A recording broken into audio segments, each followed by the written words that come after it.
Provisional fare increase, planong aprubahan sang LTFRB antes matapos ang tuig 2023. Apang pila ka mga driver mas luyag ang pagpanubo sa presyo sang gatong sa baylo nga pasakaan ng plete. Samtang masobra 2,000 ka jeepney operator sa Western Visayas ginlista agud ma-qualify sa fuel subsidy. Ini ang gintutukan ni Zen Kilantang live sa MacArthur Drive, Haro, Iloilo City. Zen?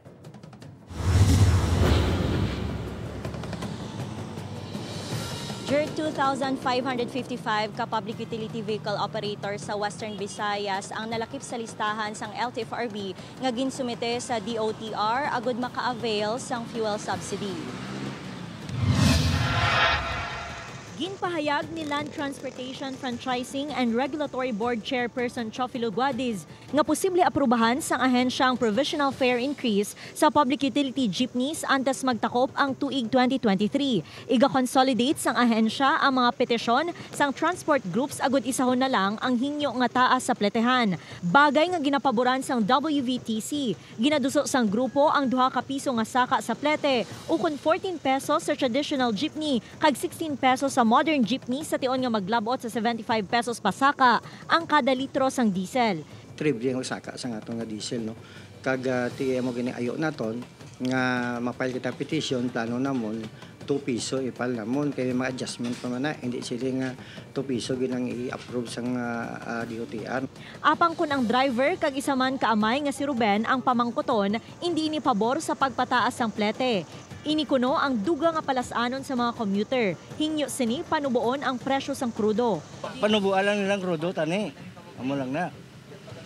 Ikalaw ay mga dako implite mo may estudyante nga nanda mo may estudyante mo.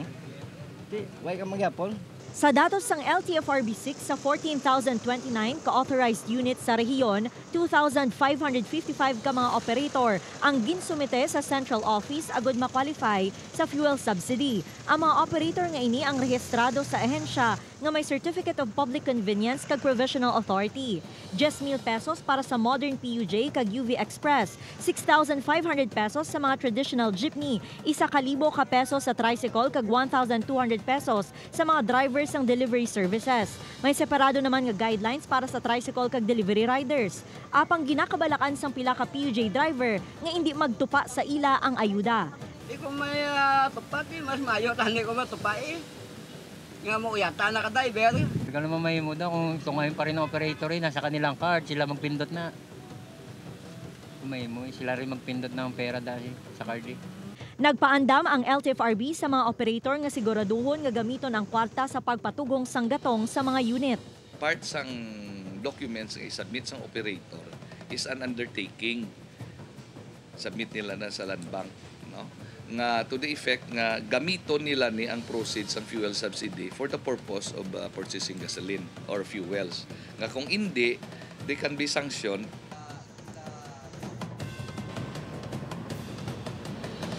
Jert, ginaproseso na sang Land Bank of the Philippines kag LTFRB ang pondo agud mabato na sa mga driver ang fuel subsidy umpisa subong nga semana. Jert?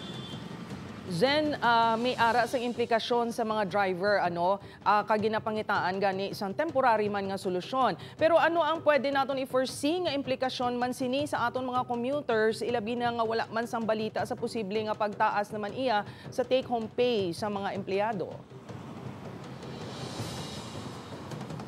Yes, Jert, ginapananaw subong sang publiko nga kasunod sang hinyo sang transport groups nga pagpasaka sa pletehan, mag-aepekto ini sa pagtaas man sang presyo sa mga basic commodities kag ina ang ginakabalak-an gid sang tanan nga mga tao subong Jert. So ginapangabay nila nga kuntani balansehon man sang gobyerno ang paghatag sang ayuda kag hindi na pagpatamaan man ang mga tao subong sa ginapangatubang nila subong nga krisis. Jert?